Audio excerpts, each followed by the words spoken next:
میں اس کو zoom in کر دیتا ہوں. پہلے میں آپ کو کتاب کا حوالہ دکھا دوں. یہ سب سے پہلا حوالہ ہے جہاں پہ قبر مسیح کا ذکر آتا ہے. روحانی خزائن جلد نمبر 3 ازالہ وہام حصہ 2. میں ویسے یہ بھی بتاتا چلوں بہت سے لوگوں نے اسکرین شاٹس بنائی ہوئی ہیں. یہ 4-5 حوالہ جات جو میں آپ کو دکھانے لگا ہوں ان میں سے صرف ایک 2 سطروں کی اسکرین شاٹس کھینچ کے تو یہ 5 ڈبے بنا کے ایک میم بنائی ہوئی ہے جو سوشل میڈیا پہ سرکولیٹ کر رہی ہیں اور چیلنج مولوی حضرات کر رہے ہیں کہ جی جماعت احمدیہ کا کوئی مربی آئے اور آ کے ہمیں اس کا جواب دے دے. تو جی آج جماعت احمدیہ کا ایک مربی جو ہے وہ آپ کے اس اعتراض کا یہاں پہ جواب دے رہا ہے. اور تمام ناظرین اور سامعین سے میری یہ گزارش ہے کہ آپ میں سے جس کو موقع ملے بعد میں اس ویڈیو کو جہاں تک آپ سرکولیٹ کر سکتے ہیں ان مولویوں کے جہاں بھی ٹائم لائن پہ آپ اس کو شیئر کر سکتے ہیں کیونکہ یہ اعتراض کرتے ہیں اور بڑے بڑھ چڑھ کے اعتراض کرتے ہیں تو لہٰذا ان تک اس جواب کو بھی آپ سے درخواست ہے کہ اس کو پہنچا دیجیے گا. جزاک اللہ. آئیے جی پہلا حوالہ ہے روحانی خزائن. یہ ان کتب کے مجموعے کا نام ہے جو حضرت بانی جماعت احمدیہ مرزا غلام احمد صاحب قادیانی علیہ السلام نے تحریر کی. ان کے مجموعے کا نام روحانی خزائن ہے اور روحانی خزائن کی جلدوں کے اندر انفرادی طور پہ وہ کتب جو ہیں وہ شائع کی گئی ہیں جو حضرت بانی جماعت احمدیہ علیہ السلام نے تحریر فرمائی. تو یہاں پہ جو ایک کتاب ہے یہ روحانی خزائن جلد نمبر 3 ازالہ اوہام حصہ نمبر 2. اس کا صفحہ نمبر 353 یہ ہے جی صفحہ نمبر.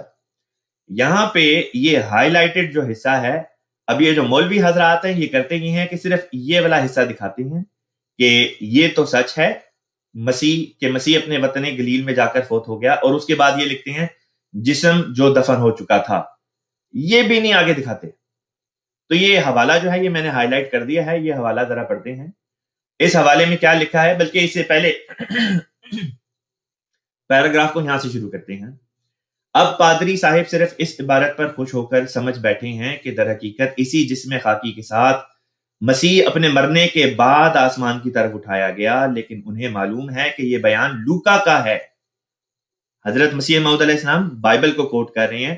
لوکا کی انجیل گاسپل آف لوک کو کوٹ کر رہے ہیں. جس نے نہ مسیح کو دیکھا اور نہ اس کے شاگردوں سے کچھ سنا پھر ایسے شخص کا بیان کیوں کر قابل اعتبار ہو سکتا ہے.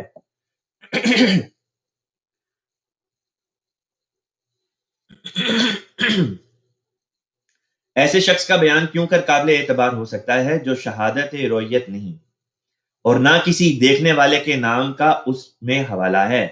ماں سوا اس کے یہ بیان سراسر غلط فہمی سے بھرا ہوا ہے. یہ تو سچ ہے کہ مسیح اپنے وطن گلیل میں جا کر فوت ہو گیا لیکن یہ ہرگز سچ نہیں کہ وہی جسم جو دفن ہو چکا تھا پھر زندہ ہو گیا. اس حوالے کو کوٹ کر کے یہ جو مولوی حضرات ہیں وہ کہتے ہیں کہ جی دیکھو جی مرزا صاحب علیہ السلام نے تو یہ دعویٰ کیا ہے کہ عیسیٰ علیہ السلام جو ہیں وہ گلیل میں اپنے وطن گلیل میں فوت ہوئے. تو یہ وہ پہلی لوکیشن بتاتے ہیں گلیل کی کہ جی گلیل ہے جہاں پہ عیسیٰ علیہ السلام کی قبر ہے جہاں پہ ان کی جو ہے وہ وفات ہوئی. پہلی بات تو یہاں پہ یہ بتانے کے لائق ہے کہ یہاں پہ مسیح موعود علیہ السلام بائبل کو کوٹ کر رہے ہیں کہ بائبل کے بیان کے مطابق یہ بات سامنے آتی ہے کہ مسیح اپنے وطن گلیل میں فوت ہو گئے. یہ جس کتاب سے حوالہ دیا گیا ہے اسی کتاب میں مسیح موعود علیہ السلام نے 30 آیات قرآنی سے ثابت کر دیا کہ مسیح علیہ السلام کی وفات ہو چکی ہے. جب سوال یہ اٹھا کہ پھر ان کی قبر کدھر ہے تو اس کا حوالہ آپ نے بائبل سے دے دیا کہ بائبل ہمیں یہ بتاتی ہے کہ جی ان کی قبر جو ہے وہ گلیل میں ہے. اب یہ لفظ گلیل اپنے ذہن میں رکھیے گا. یہ میں اپنے پاس بھی لکھ لیتا ہوں کیونکہ مضمون کافی دلچسپ ہونے والا ہے. لہذا اب خاکسار اس حوالے کے بعد یہ پہلا حوالہ ہے جو ہم نے لیا ہے ازالہ اوہام سے. اب میں آپ کو لے کے چلتا ہوں اگلے حوالے کی طرف. اگلا حوالہ جو ہے یہ آپ نوٹ کریں. یہ ہے جی اگلا حوالہ. آئی ہوپ کہ انٹرنیٹ آپ کو صحیح طریقے سے یہ اسکرین کے اوپر دکھا رہا ہے. یہ ہے جی اگلا حوالہ. یہ حوالہ حضرت اقدس مسیح موعود علیہ السلام کی روحانی خزائن جلد نمبر 8 صفحہ نمبر 299. کتاب کا نام ہے اتمام الحجہ. اتمام الحجہ کے 299 صفحہ ہے یہ روحانی خزائن جلد 8 کا جس سے یہ حوالہ اب آپ کی خدمت میں ہم پیش کرنے لگے ہیں. تو مولوی حضرات کیا کرتے ہیں کہ یہ ہائی لائٹڈ جو حصہ ہے یہ وہ آپ کو دکھاتے ہیں اور باقی آپ کو کچھ بھی جو ہے وہ حصہ آپ کو دکھاتے نہیں. لہٰذا اب میں آپ کو دکھاتا ہوں مولویوں کا دجل. مولوی حضرات کہتے ہیں کہ جی دیکھو مرزا صاحب علیہ الصلوۃ والسلام نے لکھا ہے کہ حضرت عیسیٰ علیہ السلام کی قبر بلدہ قدس میں ہے اور اب تک موجود ہے, اور اس پر ایک گرجا بنا ہوا ہے, اور وہ گرجا تمام گرجاؤں سے بڑا ہے, اور اس کے اندر حضرت عیسیٰ کی قبر ہے. ٹھیک ہے جی, یہ آ گئی دوسری لوکیشن قبر کی. کہاں ہے؟ بلدہ قدس. پہلی لوکیشن تھی گلیل کی, دوسری ہے بلدہ قدس. ویسے اسی حوالے کے ساتھ میں خاکسار آپ کو یہ بھی بتاتا چلوں کہ اسی سے اگر آپ 2 صفحے پیچھے چلے جائیں جہاں سے یہ حاشیہ شروع ہوتا ہے, تو یہاں پہ مسیح موعود علیہ السلام کیا فرماتے ہیں؟ آپ فرماتے ہیں جب میں نے حضرت عیسیٰ علیہ السلام کی قبر کی نسبت حضرت سید مولوی محمد السعیدی طرابلسی الشامی سے بذریعہ خط دریافت کیا تو انہوں نے میرے خط کے جواب میں یہ خط لکھا جس کو میں ذیل میں مع ترجمہ لکھتا ہوں. گویا کہ یہ بیان مسیح موعود علیہ السلام کا نہیں بلکہ ایک ملک شام سے تعلق رکھنے والے ایک عرب دوست کا ہے. وہ کیا کہتے ہیں؟ یہ ان کا خط ہے عربی زبان میں جو نیچے چل رہا ہے, اور اس کا ترجمہ یہاں پہ مسیح موعود علیہ السلام نے جو ہے وہ کوٹ کیا ہے. اور اس میں سے کچھ حصہ تو مولوی حضرات آپ کو دکھا دیتے ہیں, بقیہ حصہ میں آپ کو دکھاتا ہوں. آپ اس خط کا ترجمہ کرتے ہوئے فرماتے ہیں کہ اے حضرت مولانا و امامنا السلام علیکم ورحمۃ اللہ وبرکاتہ, میں خدا تعالیٰ سے چاہتا ہوں کہ آپ کو شفا بخشے. میری بیماری کی حالت میں یہ خط شامی صاحب کا آیا تھا. جو کچھ آپ نے عیسیٰ علیہ السلام کی قبر اور دوسرے حالات کے متعلق سوال کیا ہے سو میں آپ کی خدمت میں مفصل بیان کرتا ہوں, اور وہ یہ ہے کہ حضرت عیسیٰ علیہ السلام بیت لحم جس کو انگلش میں کہتے ہیں میں پیدا ہوئے, اور بیت لحم اور بلدہ قدس میں 3 کوس کا فاصلہ ہے, اور حضرت عیسیٰ علیہ السلام کی قبر بلدہ قدس میں ہے اور اب تک موجود ہے, اور اس پر ایک گرجا بنا ہوا ہے, اور وہ گرجا تمام گرجاؤں سے بڑا ہے, اور اس کے اندر حضرت عیسیٰ کی قبر ہے, اور اسی گرجے میں حضرت مریم صدیقہ کی قبر ہے, اور دونوں قبریں علیحدہ علیحدہ ہیں. اور بنی اسرائیل کے عہد میں بلدہ قدس کا نام یروشلم تھا, اور اس کو اورشلم بھی کہتے ہیں. یہ حوالہ ہے جی, کتاب کا نام ہے اتمام الحجہ, روحانی خزائن جلد 8 صفحہ 299.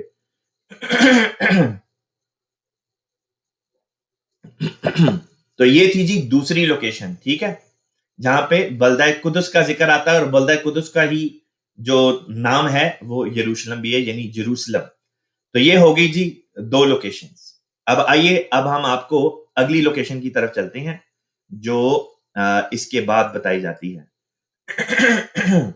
اگلا حوالہ ہم لیتے ہیں جی, کتاب ہے راز حقیقت, صفحہ نمبر 172, روحانی خزائن جلد نمبر 14. اب خاکسار یہ والا حوالہ آپ کی خدمت میں پیش کرتا ہے.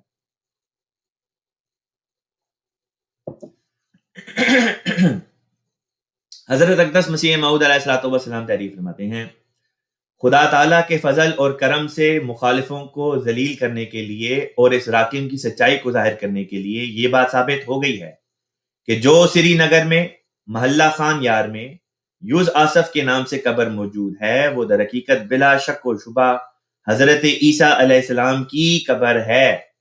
یہ آ گئی جی تیسری لوکیشن. اس کا کیا ہے؟ سری نگر محلہ خان یار کشمیر. ٹھیک ہے جی, یہ آ گئی تیسری لوکیشن. اب اس کے بعد ہم ایک اور حوالہ لیتے ہیں آپ کے لیے. یہ آتا ہے جی مسیح ہندوستان میں. یہ حوالہ آیا ہے مسیح ہندوستان, کتاب کا نام ہے, صفحہ نمبر ہے 14, روحانی خزائن جلد نمبر 15. تو یہ پھر میں آپ کو دکھاتا ہوں جو یہ مولوی حضرات آپ کو حوالہ تو دکھاتے ہیں وہ بھی آدھا, پورا حوالہ آپ کو کبھی بھی نہیں دکھائیں گے. پورا حوالہ دکھاتے ہیں تو ان کا دجل سامنے آ جاتا ہے, جھوٹ سامنے آ جاتا ہے, لہذا وہ پورا حوالہ آپ کو کبھی بھی نہیں دکھائیں گے. اگر آپ کو دکھا دیں تو سچ کا سچ سامنے آ جائے, دودھ کا دودھ اور پانی کا پانی ہو جائے. بہرحال وہ یہ حوالہ کوٹ کرتے ہیں, صرف یہ والی لائن دکھا دیتے ہیں. ٹھیک ہے جی, یہ کہ سری نگر کشمیر میں فوت ہو گئے اور سری نگر محلہ خان یار میں ان کی قبر ہے. حوالہ یہاں سے شروع کرتے ہیں جی. سو میں اس کتاب میں یہ ثابت کروں گا کہ حضرت مسیح علیہ السلام مصلوب نہیں ہوئے اور نہ آسمان پر گئے, اور نہ کبھی امید رکھنی چاہیے کہ وہ پھر زمین پر آسمان سے نازل ہوں گے, بلکہ وہ 120 برس کی عمر پا کر سری نگر کشمیر میں فوت ہو گئے. اور سری نگر محلہ خان یار میں ان کی قبر ہے، اور میں نے صفائی بیان کے لیے اس تحقیق کو 10 باب اور ایک خاتمے پر منقسم کیا ہے۔ ٹھیک ہے جی، یہ آپ کی خدمت میں چوتھا حوالہ تھا جو پیش کرنا تھا۔ اب مولویوں کی عقل دیکھیں کہ کیسی ہے۔ میرے سامنے جو انہوں نے میم بنائی ہوئی ہے مولویوں نے، وہ میرے سامنے اس وقت میرے فون پہ موجود ہے، اور اس میں 5 حوالے انہوں نے کوٹ کیے ہیں۔ 2 حوالے ایک ہی کتاب کے ہیں، اتمام الحجہ کے، گویا کہ یہ حوالہ یہ امپریشن دینا چاہتے ہیں کہ یہ 2 مختلف جو ہیں وہ قبریں ہیں۔ مثلا ایک حوالہ جو یہاں پہ خاک صاحب نے آپ کو اتمام الحجہ کا دکھایا تھا، یہ والا حوالہ جو ہے، تو اتمام الحجہ ہی کی کتاب کے ایک اور صفحے پہ چند صفحات پیچھے چلتے ہیں، ٹھیک ہے جی، یہاں پہ یہ ایک اگلا حوالہ کہتے ہیں کہ جی لطف تو یہ کہ حضرت عیسیٰ کی بھی بلاد شام میں قبر موجود ہے۔ ٹھیک ہے جی، یہ آ گیا جی چوتھی لوکیشن، بلاد شام۔ تو اب ایک لوکیشن بنی بلاد شام، ایک بنی گلیل، ایک بنی بلدہ قدس، ایک بنی سری نگر محلہ خان یار، اور ایک جگہ لکھا کہ کشمیر۔ تو گویا کہ وہ کہتے ہیں کہ جی یہ 5 لوکیشنز ہیں جو مسیح موعود علیہ السلام نے پیش کی ہیں۔ تو سب سے پہلے تو ان مولویوں کی جو کم علمی ہے اور جو جہالت ہے نا، سب سے پہلے تو اس کے اوپر سے پردہ ہٹاتے ہیں۔ جس زمانے کی ہم بات کر رہے ہیں، حضرت عیسیٰ علیہ السلام کا زمانہ، پھر رسول پاک صلی اللہ علیہ وسلم کا زمانہ، اس زمانے تک، اور بلکہ ایک قریب کے زمانے تک کہنا چاہیے، یہ علاقہ جس کو ہم کہتے ہیں کہ جی جروسلم کا جو علاقہ ہے، یروشلم کا بلدہ قدس اس کا نام ہے، وہیں پہ گلیل کا شہر بھی آباد ہے، اس کے قریب ہی اسی ملک کے اندر اسی علاقے میں چند فاصلے کے اوپر، چند ہی کوس کے فاصلے پہ گلیل کا شہر بھی آباد ہے، جہاں پہ واقعہ صلیب آتا ہے، رونما ہوتا ہے۔ اور یہ جس ملک کے اندر آتا ہے، اس ملک کو اس زمانے میں ملک شام کہا جاتا تھا، سیریا۔ اب سیریا کی حدود ڈیفرنٹ ہیں، بارڈرز ڈیفرنٹ ہیں، کیونکہ فلسطین کا علاقہ جو ہے اب وہ الگ سے ایک ملک کی حیثیت اختیار کر گیا، خود فلسطین ہے، پھر اسرائیل کا علاقہ ہے، پھر جارڈن وغیرہ ہے، یہ سارے علاقے جو ہیں۔ ایک زمانہ تھا کہ جب یہ تمام تر علاقہ ایک ہی جو کہنا چاہیے کہ ملک کہلاتا تھا، سیریا۔ اگر آپ اب بھی اینشنٹ میپس اگر کھولیں، میرے فون میں ہے لیکن میں اس کو اس طرح سے آپ کے سامنے لے کے نہیں آ سکتا، فون کے اوپر سے میں ڈائریکٹ کنیکٹ نہیں کر سکتا، لیکن آپ گوگل پہ جا کے اگر لکھتے ہیں اینشنٹ میپ آف سیریا، تو اس کے اندر آپ کو جروسلم کا علاقہ دکھائی دیتا ہے۔ پتہ کیا چلا کہ جی جس زمانے کی بات ہو رہی ہے، اس زمانے میں اگر کہا جائے ملک شام، یا کہا جائے گلیل، یا کہا جائے بلدہ قدس، تو ان تینوں چیزوں سے مراد ایک ہی ہے، کیونکہ ملک شام ملک کا نام ہو گیا، بلدہ قدس بڑے شہر کا نام ہو گیا، اور اسی کے ساتھ گلیل کا شہر آباد ہے۔ تو مسیح موعود علیہ السلام نے یہاں پہ 3 ڈیفرنٹ لوکیشنز نہیں بتائیں، ایک ہی لوکیشن کے حالات بیان کیے، اور بیان بھی کیے بائبل کے مطابق، کہ بائبل کے مطابق کیا بات ہے جو ہمارے سامنے آتی ہے۔ پھر ایک بات جو یہاں پہ بیان کرنے سے رہ گئی، وہ یہ تھی کہ ایک حوالہ ہے جس میں حضرت اقدس مسیح موعود علیہ السلام فرماتے ہیں کہ آن حضور صلی اللہ علیہ وسلم، یہ غالباً میں ابھی تھوڑی دیر میں یہ حوالہ آپ کی خدمت میں جو ہے یہ میں ابھی پیش کروں گا، جس میں آن حضور صلی اللہ علیہ وسلم کی ایک حدیث کا بھی حوالہ بہرحال بیچ میں آ جائے گا۔ تو یہ جو 3 لوکیشنز تھی، ملک شام، دوسرا حوالہ تھا گلیل، تیسرا حوالہ تھا بلدہ قدس یعنی یروشلم، تو ان تینوں سے مراد تو ایک ہی لوکیشن ہے۔ ٹھیک ہے، یہ بات یہاں پہ ہم نے ثابت کر دی، یہ 3 لوکیشنز نہیں، یہ ایک ہی لوکیشن۔ اب بات آتی ہے کہ جی 2 مزید لوکیشنز بتائیں، ایک جگہ بتایا سری نگر محلہ خان یار، دوسری جگہ بتایا کشمیر۔ تو یہ بھی مولویوں کی جہالت ہی ہے، سری نگر محلہ خان یار کشمیر کے اندر واقع ہے، جس طرح بلدہ قدس یا گلیل جو ہے ملک شام میں واقع تھا، اسی طریقے سے سری نگر محلہ خان یار کشمیر میں واقع ہے۔ یہ کوئی 2 الگ الگ لوکیشن حضرت مسیح موعود علیہ السلام نے سری نگر محلہ خان یار اور پھر کشمیر کہہ کے الگ الگ لوکیشن بیان نہیں کی، ایک ہی لوکیشن بیان کی جا رہی ہے۔ اس کی میں یہ مثال دے سکتا ہوں، اگر کہا جائے کہ جی جماعت احمدیہ کے جو دوسرے خلیفہ ہیں حضرت الحاج مولانا بشیر الدین محمود احمد صاحب رضی اللہ تعالیٰ عنہ، ان کی قبر جو ہے وہ پاکستان میں، پھر ایک جگہ کہا جائے کہ جی ان کی قبر جو ہے وہ پنجاب میں ہے، اور پھر ایک جگہ کہا جائے کہ جی ان کی قبر جو ہے وہ ڈسٹرکٹ چنیوٹ کے ساتھ آتی ہے، اور پھر اگر یہ کہا جائے کہ جی ان کی قبر جو ہے وہ در حقیقت ربا نامی ایک شہر میں، تو کیا یہ باتیں متضاد ہیں؟ کیا ان باتوں میں تضاد پایا جاتا ہے؟ ہرگز نہیں. یہ تمام باتیں ایک ہی لوکیشن کی طرف اشارہ کرتی ہیں. ایک میں ملک کا ذکر ہے، ایک میں صوبے کا ذکر ہے، ایک میں ڈسٹرکٹ کا ذکر ہے، ایک میں شہر کا ذکر ہے. اب رہ گیا صرف ایک سوال. وہ سوال یہ تھا کہ مسیح موعود علیہ الصلوۃ والسلام نے کم از کم یہ تو ثابت ہو گیا نا کہ دو مختلف لوکیشنز بیان ہوگی، ایک ملک شام میں، ایک کشمیر میں. اب اس میں کس طرح سے تطابق کیا جائے، ان کو کس طرح سے ہم بیچ میں اگر بظاہر تضاد جو دکھائی دیتا ہے اس کو کس طرح سے دور کیا جائے. تو ہمیں خود کچھ کرنے کی ضرورت نہیں ہے. حضرت اقدس مسیح موعود علیہ الصلوۃ والسلام کی اپنی کتب میں آپ نے خود ہی اس بات کو حل کر دیا ہے. لہٰذا مسیح موعود علیہ الصلوۃ والسلام نے خود کیا فرمایا ہے، میں وہی آپ کے سامنے منو ان رکھ دیتا ہوں، پڑھ کے سنا دیتا ہوں. حوالہ ہے، کتاب کا نام ہے ست بچن، صفحہ نمبر 309، روحانی خزائن جلد نمبر 10. مولوی حضرات آپ کو یہ حوالہ نہیں دکھاتے، ٹھیک ہے جی؟ تو یہ حوالہ آپ دیکھ لیں. یہاں سے شروع کرتے ہیں. حضرت اقدس مسیح موعود علیہ السلام فرماتے ہیں، ہمارے متعصب مولوی اب تک یہی سمجھے بیٹھے ہیں کہ حضرت عیسیٰ علیہ السلام مع جسم انصری آسمان پر چڑھ گئے ہیں، اور دوسرے نبیوں کی تو فقط روحیں آسمان پر ہیں، مگر حضرت عیسیٰ علیہ السلام جسم خاکی کے ساتھ آسمان پر موجود ہیں، اور کہتے ہیں کہ وہ صلیب پر چڑھائے بھی نہیں گئے بلکہ کوئی اور شخص صلیب پر چڑھایا گیا.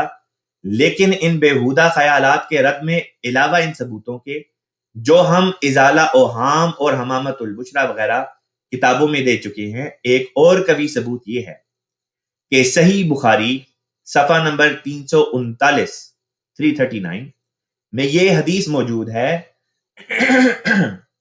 کہ لعنت اللہ علی الیہود والنصارى اتخذوا قبور انبیائہم مساجدا، یعنی یہود اور نصارہ پر خدا کی لعنت ہو جنہوں نے اپنے نبیوں کی قبروں کو مساجد بنا لیا، یعنی ان کو سجدہ گاہ مقرر کر دیا اور ان کی پرستش شروع کی. اب ظاہر ہے کہ نصارہ بنی اسرائیل کے دوسرے نبیوں کی قبروں کی ہرگز پرستش نہیں کرتے، بلکہ تمام انبیاء کو گنہگار اور مرتکب صغائر و کبائر خیال کرتے ہیں، یعنی چھوٹے بڑے گناہوں کو کرنے والے خیال کرتے ہیں. ہاں، بلاد شام میں حضرت عیسیٰ علیہ السلام کی قبر کی پرستش ہوتی ہے، اور مقررہ تاریخوں پر ہزارہا عیسائی سال بسال اس قبر پر جمع ہوتے ہیں.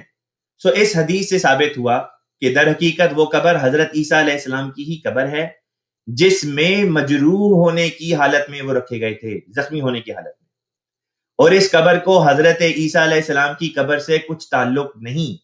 تو پھر نعوذ باللہ حضرت صلی اللہ علیہ وسلم کا قول صادق نہیں ٹھہرے گا، اور یہ ہرگز ممکن نہیں کہ حضرت صلی اللہ علیہ وسلم ایسی مصنوعی قبر کو قبر نبی قرار دیں جو محض جعل سازی کے طور پر بنائی گئی ہو، کیونکہ انبیاء علیہم السلام کی شان سے بعید ہے کہ جھوٹ کو واقعات صحیحہ کے محل پر استعمال کریں.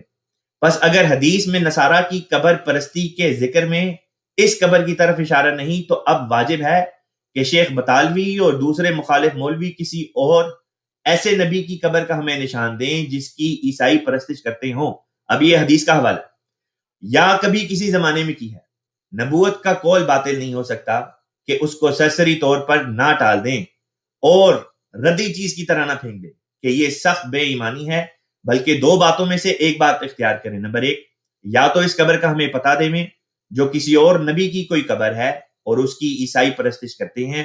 نمبر دو، اور یا اس بات کو قبول کریں کہ بلاد شام میں جو حضرت عیسیٰ علیہ السلام کی قبر ہے، جس کی نسبت سلطنت انگریزی کی طرف سے پچھلے دنوں میں خریداری کی بھی تجویز ہوئی تھی، جس پر ہر سال بہت سا ہجوم عیسائیوں کا ہوتا ہے اور سجدے کیے جاتے ہیں، وہ در حقیقت وہی قبر ہے جس میں حضرت مسیح مجروح ہونے کی حالت میں داخل کیے گئے تھے، مجروح ہونے کی حالت میں، زخمی ہونے کی حالت میں. بس اگر یہ وہی قبر ہے تو خود سوچ لیں کہ اس کے مقابل پر وہ عقیدہ کہ حضرت مسیح صلیب پر نہیں چڑھائے گئے بلکہ چھت کی راہ سے آسمان پر پہنچائے گئے کس قدر لغو اور خلاف واقعہ عقیدہ ٹھہرے گا. لیکن یہ واقعہ جو حدیث کی روح سے ثابت ہوتا ہے، یعنی یہ کہ ضرور حضرت عیسیٰ قبر میں داخل کیے گئے.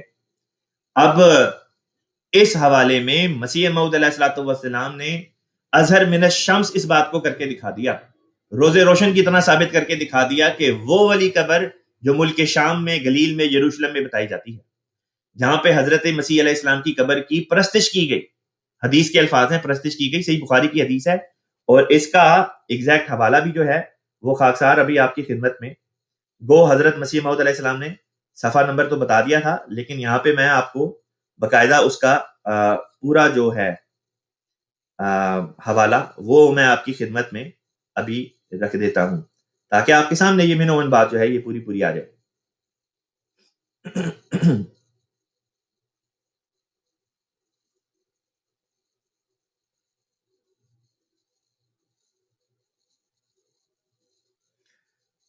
بخاری کا یہ جو حوالہ ہے خاکسار کے پاس یہ ایک جگہ لکھا ہوا موجود ہے. خاکسار اس کو ابھی نکال کے آپ کی خدمت میں ابھی اسی حوالے کو رکھ کے تو دکھا دیتا ہے کہ یہ حوالہ جو ہے صحیح بخاری میں کس مقام پہ آتا ہے. بہرحال میں ابھی تھوڑی دیر کے اندر یہ حوالہ آپ کے ساتھ اسکرین کے اوپر بھی شیئر کر دوں گا. خاکسار نے اس حوالے کو ٹویٹر کے ایک تھریڈ کے اوپر بھی جو ہے وہ شیئر کیا ہوا ہے اسی حدیث کے حوالے کو، جس میں صحیح بخاری کی جو موجودہ جلد ہے، جو باب ہے، جو حدیث نمبر بنتا ہے، وہ ساری ڈیٹیلز خاکسار آپ کے ساتھ شیئر کر دے گا. ہم بات کر رہے تھے کہ جی جو ملک شام والی قبر تھی اس کی کیا تطبیق بنتی ہے، تو یہ مسیح موعود علیہ السلام نے یہاں پہ یہ بات بیان کر دی. اب رہ گئی بات کہ یہ دو مختلف لوکیشنز کیوں تھیں. اس بارے میں حضرت مسیح موعود علیہ السلام کیا فرماتے ہیں یہ بھی سماعت فرمائیے. حضرت اقدس مسیح موعود علیہ السلام اپنی تحریرات میں روحانی خزائنی میں بیان کرتے ہیں. میں پڑھ کے یہ حوالہ آپ کو سنا دیتا ہوں. آپ بیان کرتے ہیں،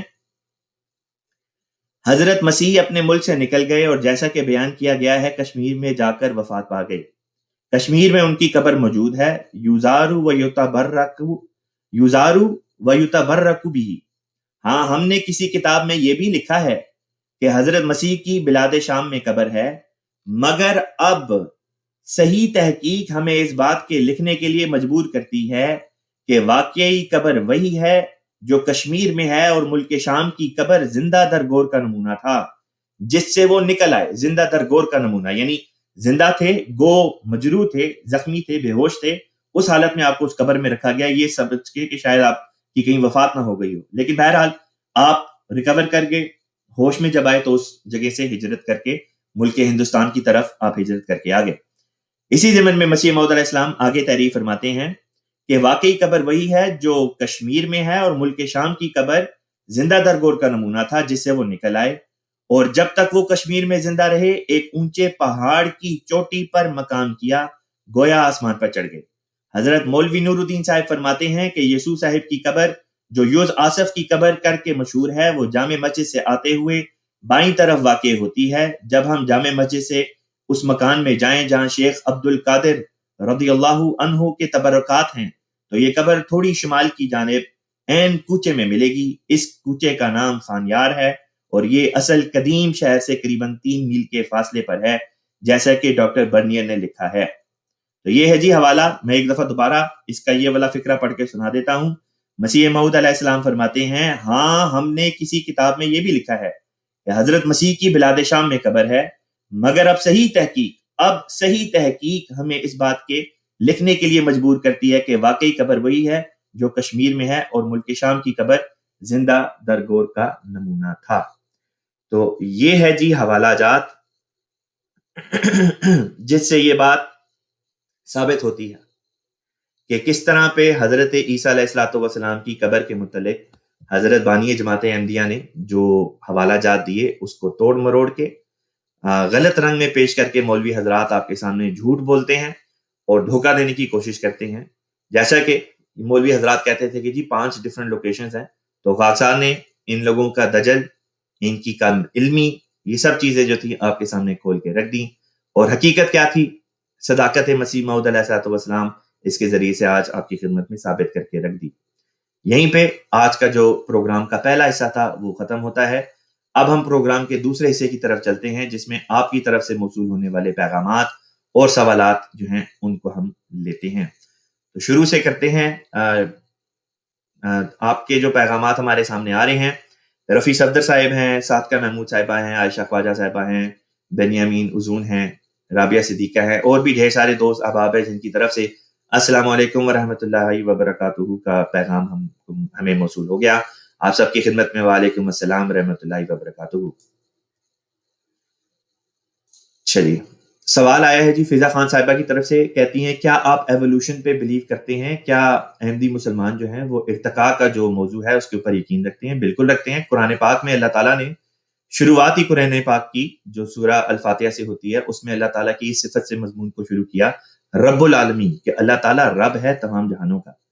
اگر آپ عربی زبان میں رب کا مطلب جا کے دیکھیں کہ عربی ڈکشنری میں رب کا مطلب کیا ہے، تو رب کہتے ہیں جو ادنا درجے سے اعلیٰ درجے کی طرف لے کے جائے۔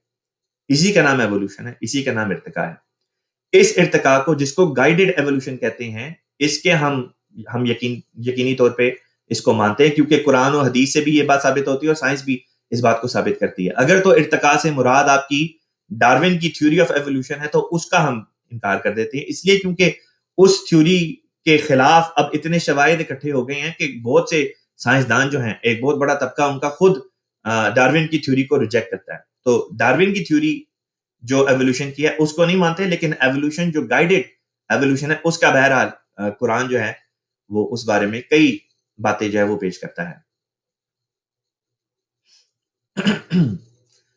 پیغام موصول ہوا ہے عطیہ راجپوت صاحبہ کی طرف سے۔ آپ کہتی ہیں کہ جی آپ کا پروگرام بہت اچھا ہے اور انفارمیٹیو ہے، میں اور میرے بچے بہت شوق سے آپ کا پروگرام دیکھتے ہیں، جزاک اللہ، دعا میں یاد رکھیں۔ جزاک اللہ جی آپ سب کا، آپ اس پروگرام کو دیکھتے بھی ہیں، پسند بھی کرتے ہیں، لیکن اس پروگرام کی اصل غرض یہ بھی ہے کہ ہم جو ہمارے غیر از جماعت بہن بھائی ہیں ان تک اس پروگرام کے ذریعے سے ہم جماعت احمدیہ کا پیغام پہنچانے والے ہوں، ان کے سوالات کے جواب دینے والے ہوں۔ تو جہاں جہاں آپ لوگوں کو موقع ملے آپ اس پروگرام کو ضرور ان تک بھی شیئر کریں، جو بھی آپ کا حلقہ احباب تبلیغ کا ہو یا غیر احمدی آپ کے رشتہ دار یا عزیز و اقارب یا آپ کے دوست وغیرہ ہوں، تو ان تک اس پروگرام کو ضرور پہنچائیں۔ سوال آیا ہے کہ کیا رات 12 بجے کا ٹائم ممنوع اوقات میں آتا ہے؟ نماز کے لحاظ سے رات کے 12 بجے کا وقت ممنوع اوقات میں نہیں آتا۔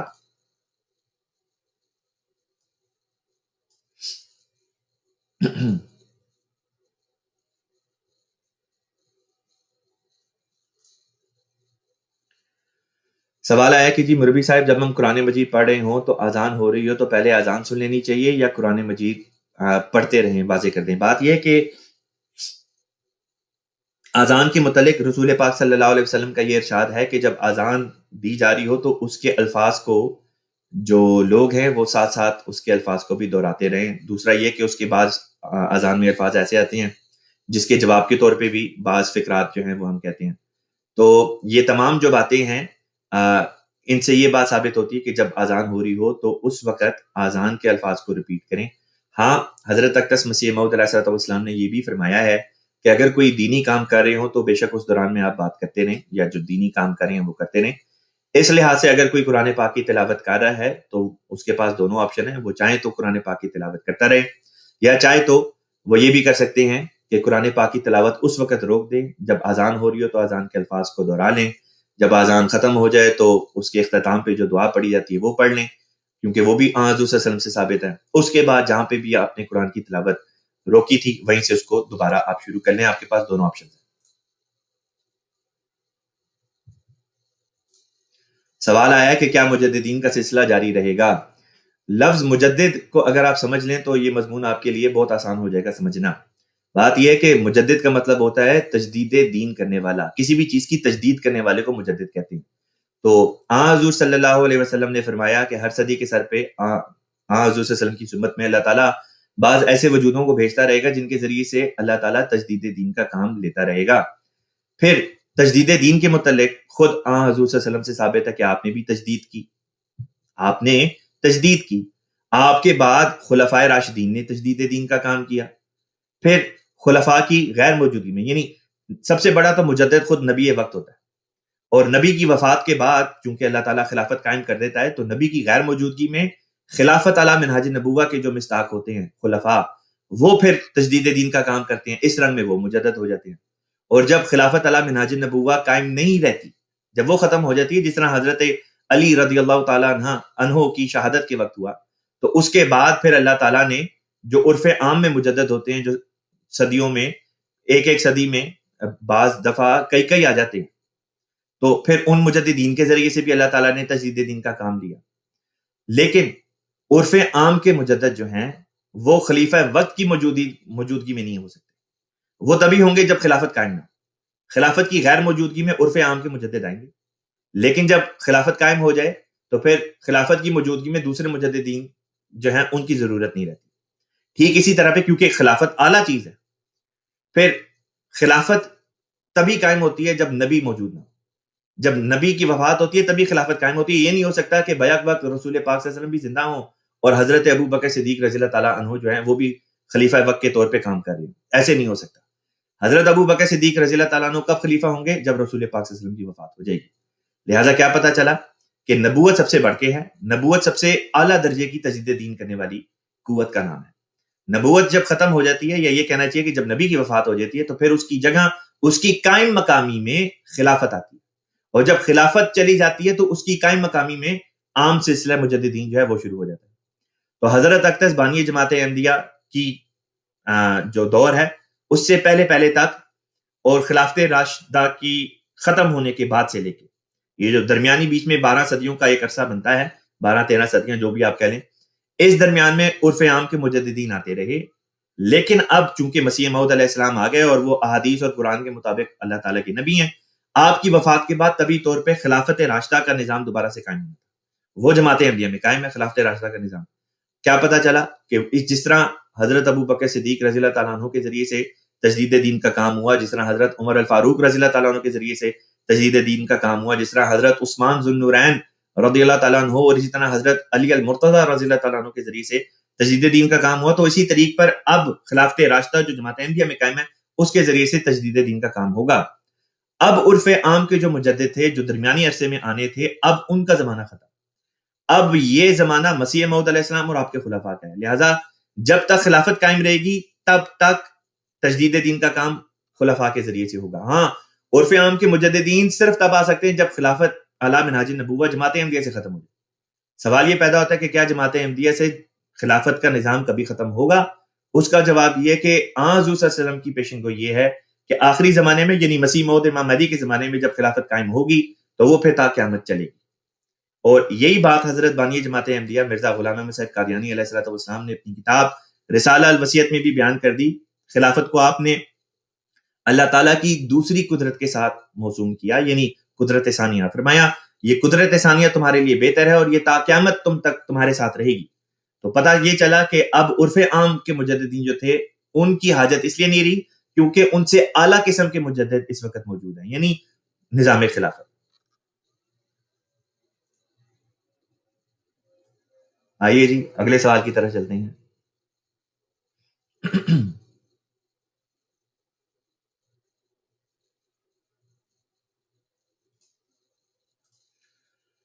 سوال آیا ہے عدنان صاحب کی طرف سے. آپ کہتے ہیں کہ جی my question is regarding نماز با جماعت. What to do if the imam quickly recites his prayer while you are not able to recite fully with the same pace? Should you leave the rest and go to رکوع اور سجدہ؟ آپ کہتے ہیں کہ جی اگر امام جلدی سے نماز با جماعت میں جلدی سے تلاوت کر کے رکوع میں چلا جاتا ہے یا سجدے میں چلا جاتا ہے اور ابھی آپ نے تلاوت اس کی پیچھے جو تھی وہ مکمل نہیں کی، تو آپ کو کیا کرنا چاہیے؟ یہاں پہ بنیادی طور پہ دو باتیں ذہن میں رکھنے والی ہیں. امام کے پیچھے آپ نے صرف سورہ فاتحہ پڑھ دینا. جو اونچی آواز میں تلاوت ہوتی ہے وہ آپ نے صرف سورہ فاتحہ کی کرنی ہے. امام تو اونچی آواز میں کرے گا، آپ نے ہلکی آواز میں، دھیمی آواز میں صرف سورہ فاتحہ کے الفاظ کو دہرانا ہے. باقی حصہ قرآن کا جو ہے وہ آپ نے صرف سننا ہے، آپ نے دہرانا نہیں ہے، صرف سننا ہے. تو جہاں پہ بھی امام رکوع میں چلا جاتا ہے یا سجدے میں چلا جاتا ہے آپ نے امام ہی کو فالو کرنا ہے. آپ نے اپنا نہیں الگ سے کوئی سسٹم کھول لینا، بلکہ امام کی ہی پیروی کرنی ہے. پھر بات آتی ہے کہ اگر وہ والی نمازیں مثلا ظہر یا عصر کی نماز ہے جس میں اونچی آواز میں تلاوت نہیں ہوتی، تو اس میں بھی جو ہے جہاں پہ بھی امام نے رکوع کر لیا یا سجدے میں چلا گیا آپ نے امام کی پیروی کرنی ہے، چاہے آپ کی تلاوت بیچ میں ہو یا آخر پہ بس ختم ہونے والی ہو. جہاں پہ بھی ہو، جہاں پہ امام نے اگلے اس میں وہ چلا گیا حصے میں نماز کے، آپ نے اس کی اتباع میں اس کے پیچھے پیچھے چلے جانا.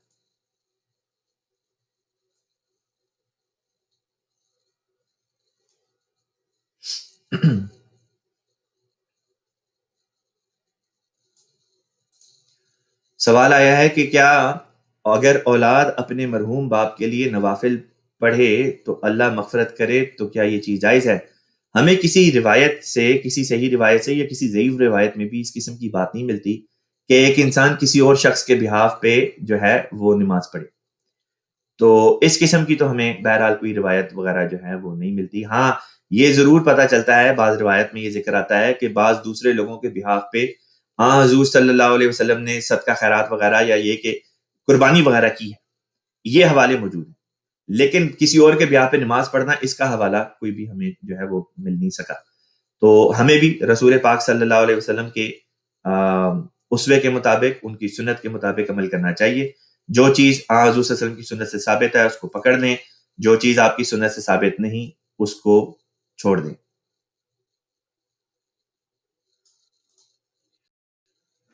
سوال آیا ہے کہ جی آپ کہتے ہیں کہ جی my daughter is asking of the holy prophet صلی اللہ علیہ وسلم ہیڈ اے کیٹ اور اینی ادر پیٹس. جو اس قسم کی روایات ہے کہ جی حضور صلی اللہ علیہ وسلم کے پاس کوئی بلی تھی، یہ بات کی من گھڑت روایات ہے جو بعد میں لوگوں نے بنا لی ہیں. حضور صلی اللہ علیہ وسلم کے گھر میں کسی قسم کی بلی وغیرہ نہیں ہوا کرتی تھی. ہاں حضور صلی اللہ علیہ وسلم کے پاس بعض سواری کے جانور تھے. ایک خچر کا ذکر آتا ہے جس کا نام تھا دلدل، اور ایک اونٹنی کا ذکر آتا ہے جس کا نام تھا کسوا. تو یہ دو آتے ہیں، لیکن یہ سواری کے جانور تھے. یہ اس طرح سے پیٹس والی جو کیٹیگری ہوتی ہے جس کو لوگ اپنے گھروں کے اندر لے کر آ جاتے ہیں، اس قسم کا بہرحال صحیح روایات میں کوئی ہمیں ذکر نہیں ملتا.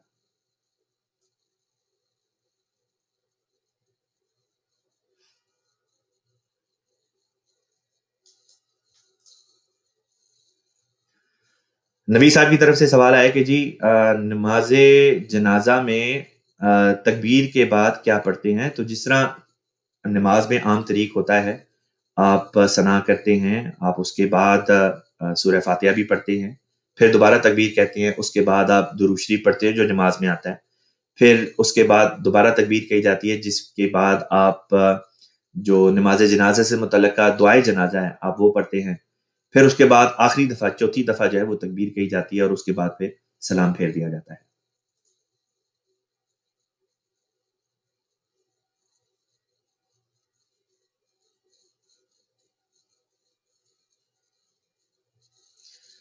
عطیہ صاحبہ کی طرف سے ایک پیغام آیا ہے. آپ کہتی ہیں ہمارے یہاں جرمنی میں 3 اکتوبر کو مسجدیں سارا دن تبلیغ کے لیے کھولی جائیں گی، اور آپ کا یہ آج کا پروگرام کا موضوع اس حوالے سے ہمارے لیے بہت مددگار ہے. الحمدللہ اینڈ جزاک اللہ جی، آپ نے یہ میسج جو ہے یہ شیئر کیا.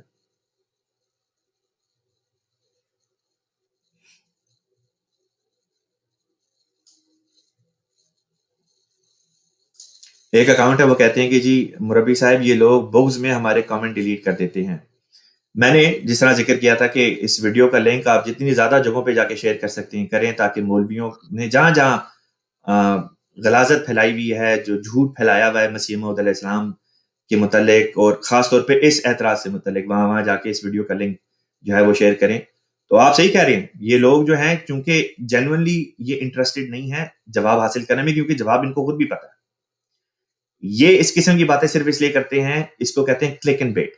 یہ اس قسم کے ویڈیوز اس لیے بناتے ہیں کہ تاکہ اس کے ذریعے سے عوام کو مشتعل کریں، ان میں نفرت کا ماحول جو ہے اس کو پھیلائیں، زیادہ سے زیادہ ان کو ویوز ملیں تاکہ زیادہ سے زیادہ یہ لوگ پیسہ کما سکیں. تو مولویوں کے لیے تو یہ بہرحال پیسہ کمانے کا ذریعہ ہے جماعت کے خلاف بات کرنا.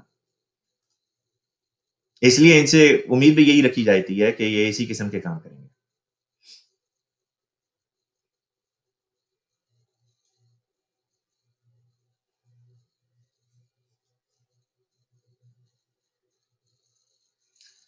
اچھا جی، کہتے ہیں کہ جی بائبل اور تورات میں فرق کیا ہے؟ تورات بائبل کی پہلی 5 کتابوں کا نام ہے. تورات حضرت موسیٰ علیہ الصلوۃ والسلام کے اوپر نازل ہوئی تھی. بائبل مجموعہ ہے ڈھیر ساری کتابوں کا، کوئی 55-56 سے اوپر کے لگ بھگ ان میں کل کتابیں آتی ہیں، جس میں ایک ہے جس کا ایک حصے کا نام ہے اولڈ ٹیسٹمنٹ یعنی عہد نامہ قدیم، اور دوسرے حصے کا نام ہے نیو ٹیسٹمنٹ یعنی عہد نامہ جدید. نیو ٹیسٹمنٹ عیسائیت سے شروع ہوتا ہے اور اس سے پیچھے پیچھے جتنا بھی ہے وہ یہودیت کے اندر داخل ہے. تو تورات جو ہے وہ اولڈ ٹیسٹمنٹ کی پہلی 5 کتابوں کا نام ہے. جب آپ عیسائیوں سے بات کرتے ہیں تو بائبل سے مراد old testament plus new testament ہوتا ہے، اور اگر یہودیوں سے بات کریں تو وہ چونکہ نیو ٹیسٹمنٹ کو نہیں مانتے، لہٰذا وہ صرف اولڈ ٹیسٹمنٹ والی کتابوں ہی کو بائبل کہتے ہیں اور وہ اس کو اولڈ ٹیسٹمنٹ نہیں کہتے. بائبل میں بعض دوسرے انبیاء کی بھی کتب وغیرہ جو ہیں وہ شامل ہیں تورات کے علاوہ بھی. بعض کتب ایسی ہیں جو انبیاء کی نہیں بلکہ بعض تاریخی کتب ہیں جو ان کے مورخین نے لکھی، وہ بھی اس میں شامل کی گئی ہیں۔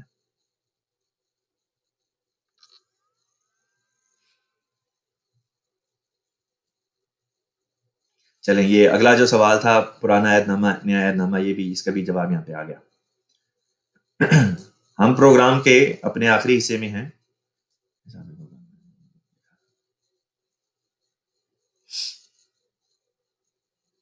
اچھا جی، سوال تو آپ لوگوں کے اور بھی بہت سارے آ رہے ہیں، لیکن مسئلہ یہ ہے کہ ہمارا وقت پروگرام کا صرف 30 سے 40 منٹ ہوتا ہے، اور روز ہی ہم 5-10 منٹ پروگرام اوپر ہمارا چلا جاتا ہے۔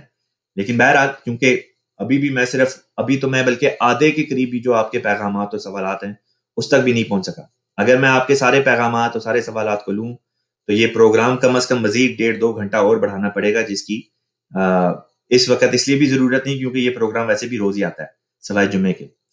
تو میں یہ بھی بتا دوں، یہ پروگرام روز آتا ہے سوائے جمعے کے۔ 3 دن میں اس پروگرام کو آپ کی خدمت میں پیش کرتا ہوں، اور 3 دن مولانا عدنان احمد صاحب اس پروگرام کو آپ کی خدمت میں پیش کرتے ہیں، اور وہ بھی آپ کی خدمت میں اسی قسم کے مضامین جو ہیں وہ ان کو لے کر آتے ہیں، آپ کے سوالوں کے جواب وغیرہ دیتے ہیں۔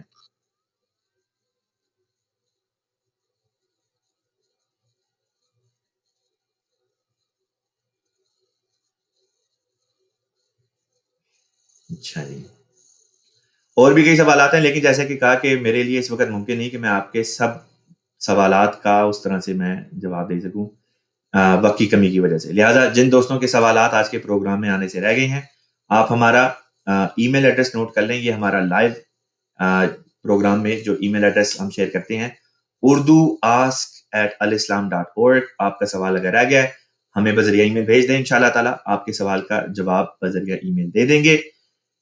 بعض دوست کہتے ہیں کہ جی واٹس ایپ نمبر سینڈ کر دیں۔ واٹس ایپ نمبر ہمارا کوئی نہیں جو اس پروگرام کے ساتھ منسلک ہو۔ آپ نے جو بھی سوال بھیجنا ہے آپ ہمیں اس ای میل پہ بھیج دیں urduask@alislam.org۔ اس کے اوپر انشاءاللہ تعالیٰ آپ کے جو بھی سوالات ہوں گے انشاءاللہ اس کا ہم جواب دے دیں گے، جو بھی جواب ہوگا آپ کے سوالات کا ہم دے دیں گے۔ بعض لوگ ہیں جیسے کہ بتایا مولوی حضرات ہوتے ہیں یا ان کے چیلے ہوتے ہیں، وہ آتے ہیں، ان کے آنے کی غرض ہمارے پروگرام میں صرف گالم گلوچ اور کامنٹ سیکشن میں غلاظت جو ہے اس قسم کی شیئر کرنا، گندی باتیں کرنا، گالیاں دینا، گندے اعتراضات کرنا، جس سے وہ اپنی تربیت ہمارے سامنے لے کر آ رہے ہوتے ہیں کہ ان کے والدین نے، ان کے بڑوں نے ان کی کیا تربیت کیا، انہوں نے اسلام سے کیا سیکھا۔ اگر تو انہوں نے یہ سیکھا ہے تو اسی سے پتہ چل جاتا ہے کہ ان کا اسلام صرف نام ہے۔ اسلام تو در حقیقت آج جماعت احمدیہ کے اندر پایا جاتا ہے کہ ہم گالیاں سن کے دعائیں دیتے ہیں۔ ابھی چند دن ہوئے ہیں، 1-1.5 ہفتہ ہوا ہے، آپ ہی کی ایک سوشل میڈیا انفلوئنسر ہیں، انہوں نے ایک ویڈیو بنائی جس میں احمدیوں کو، قادیانیوں کو قادیانی کا اور کہا کہ جی یہ بدترین کافر ہیں، اور ساتھ میں خود ہی کہہ دیا لیکن ان کے اخلاق بڑے اچھے ہیں، ہم مسلمانوں سے ان کے اخلاق اچھے ہیں۔ تو ہمارے اخلاق خود منہ بولتا ثبوت ہے ہماری تربیت کا۔ ہمارے بڑوں نے ہماری یہ تربیت کی کہ گالیاں سن کے دعا دو، پاکے دو کا آرام دو، کبر کی عادت جو دیکھو تم دکھاؤ ان کے ساتھ۔ ہم تو آپ لوگوں کے لیے شب و روز دعائیں کرتے ہیں کہ اللہ تعالیٰ آپ کی حالت کو بدلے۔ آپ لوگ ہیں جو مولویوں کے پیچھے ایسے اندھے ہوئے جاتے ہیں کہ یہ بھی نہیں دیکھتے کہ گالی دینا ویسی ہی اچھی بات نہیں، چاہے جائے کہ خدا کے کسی فرستادے کو آپ گالی دیں، وہ تو الٹا اپنے اوپر عذاب لانے کے مترادف ہے۔ تو مسیح موعود علیہ الصلوۃ والسلام کی پیشن گوئی بھی ہے۔ اللہ تعالیٰ نے الہاماً آپ کو بیان فرمایا، انی مہین من اراد اہانتک، کہ جو بھی آپ کی ذلت کرنے کا ارادہ بھی کرے گا اللہ تعالیٰ اس کو رسوا کر دے گا۔ وہ جو یہاں پہ آ کے مسیح موعود علیہ السلام کو گالیاں دیتے ہیں، ان کے حق میں یہ وعدہ پورا ہو کے رہے گا، سوائے صرف اس طرح بچ سکتے ہیں کہ وہ اللہ تعالیٰ کے حضور توبہ استغفار کریں۔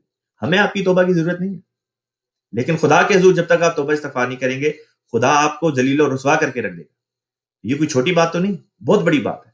اس لیے اپنے الفاظ کا چناؤ، آپ ایک شریف انسان ویسی گالی نہیں دیتا، چاہے جائے کہ آپ خدا کے کسی بزرگ کو، خدا کے بھیجے ہوئے کسی بزرگ کو گالیاں دیں۔ اللہ تعالیٰ آپ کے حالتوں پہ رحم کرے۔ آخر میں درود شریف پڑھتے ہیں، اللہم صلی علی محمد وعلی آل محمد کما صلیت علی ابراہیم وعلی آل ابراہیم انک حمید مجید، اللہم بارک علی محمد وعلی آل محمد کما بارکت علی ابراہیم وعلی آل ابراہیم انک حمید مجید، والسلام علی من اتبع الہدی۔ محمد رسول اللہ۔